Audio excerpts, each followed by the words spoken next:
જેને મને ગાળો દેવી હોય બધા જ દ્યો, એનું મને કોઈ જ તકલીફ નથી.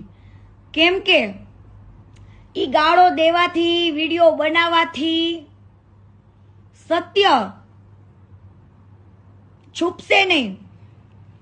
અને બીજી વસ્તુ કે જેટલા લોકો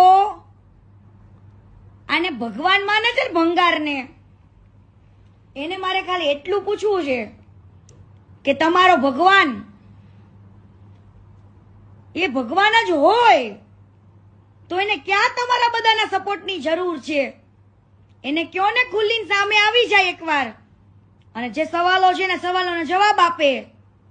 હે એને કયો આપે? અને એટલો જ બધો તમારો ભગવાન સાચો હોય, મારા માટે તો ભંગાર છે, એટલો જ બધો જો સાચો હોય